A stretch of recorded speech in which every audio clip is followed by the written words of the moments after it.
It gives me the biggest ick when people hold wireless mics like this. That have they have got a little clip on them for a fucking reason. And I think it's just people need something to do with their hands. So here we are today. I was going to say, I feel like that's very much a new generation thing of they've seen it once and then that's it.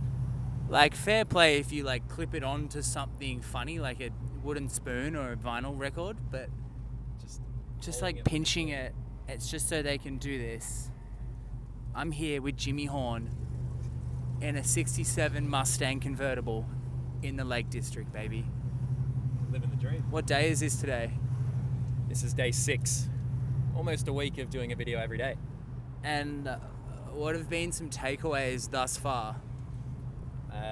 Time management. Every day I've finished at like 2 a.m., absolutely shattered, but even after when I got here and it was midnight, we'd had 2 bottles of wine. Yeah. And I got back and I was like, shit, I need to do it. So I think it's been a good week, and I feel like coming up here has helped me, be in the environment to be able to make stuff easily. And I think I can take what I've learned back home, where it's like it's going to take a bit more effort to get out and find things to do, but the art of doing the thing. Exactly. Just got to do something. It reminds me of that's like full Casey Neistat spec, bro. Just on the daily vlog grind. Yeah, exactly. Up till late. I had a stint where I did daily vlogs on YouTube. Got 14 days in, but this is like 10-minute YouTube vlog, and my perfectionism was the death of me. I just couldn't not, and I was just staying up till 2 a.m. export, waking up. But if you can let go of that, I think you're gonna, or just get to better time management. Do you think if you had gotten rid of worked on your perfectionism, you would have kept going, or do you just feel like the format wasn't for you?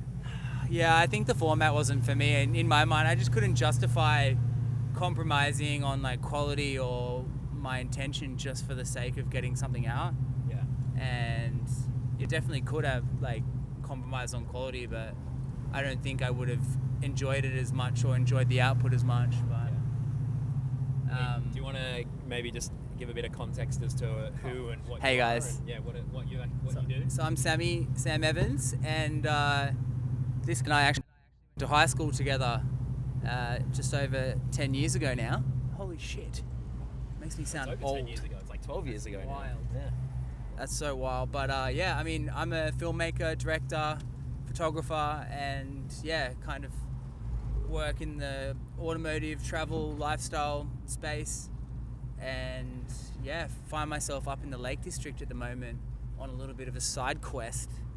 I moved to London a year ago from Australia just to kind of shake things up and have some new experiences and be exposed to different things, and did a year in London, had a good time. I do love London, but I had an opportunity come up here and have now moved up to the Lake District to open a production facility and music studio. So Doing a good thing.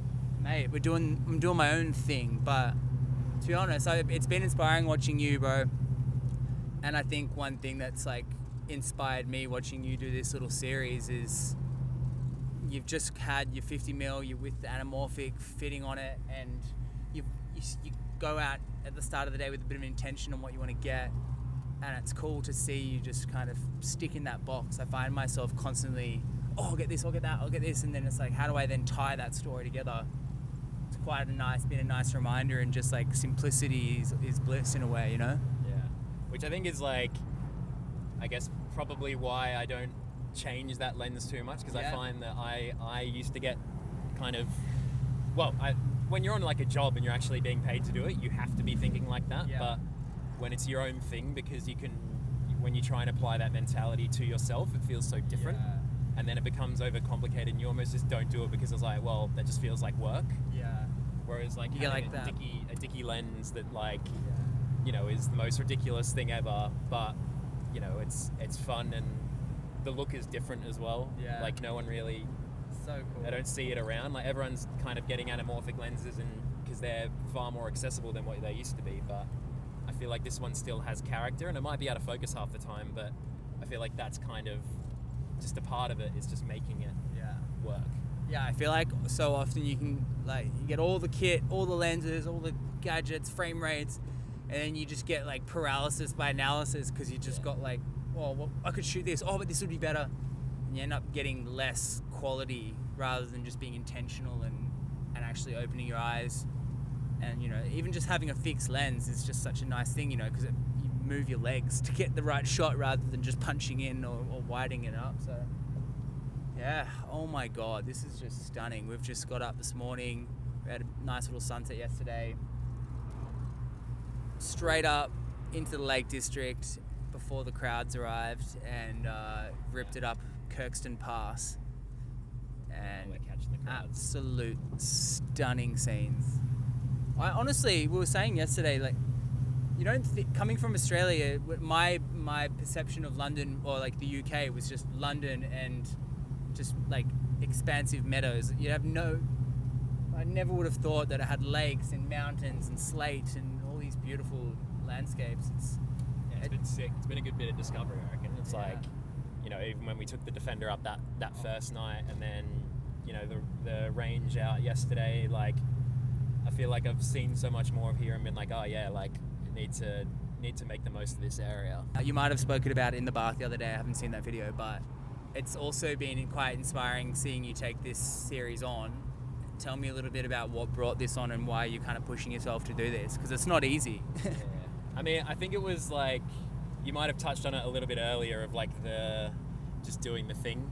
I feel like I was, after leaving Aston and, you know, having some time and being like, well, what actually do I want to make for myself? And I guess what do I feel like is the next step for me in this kind of creative journey? And I think it's just making cool videos and bringing the personality that I guess I put into my work into myself, because I think that was the big thing, is that I put a lot of that into the work, and you know, that went a long way, but now I feel like I want to do that for me and then see what can come about, because we're kind of in the best time to be a creator and being able to understand the tools to make content, and also make content that, like, you know, has feeling and emotion. And, you know, while there's 1,000,001 different like snappy edits and speedy edits, I kind of like the idea of like basing stuff around music and just, you know, seeing what I can make. And then I don't know what's going to come from this journey, but just doing it,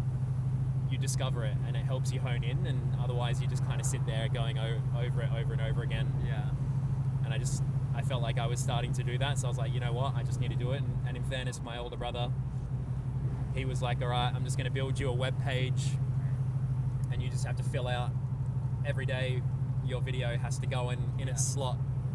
And so knowing that also there's the accountability has kind of helped keeping me on track. And, you know, he's doing the same thing but for writing essays, so we're kind of just we double down on it with each other, and which is really nice to have that with my siblings, that we kind of push each other like that, and then see what we can build. Gorgeous. Thanks very much, guys, and on that note, we'll leave you with the sweet sounds of this V8. Yeah, I was going to say I might have to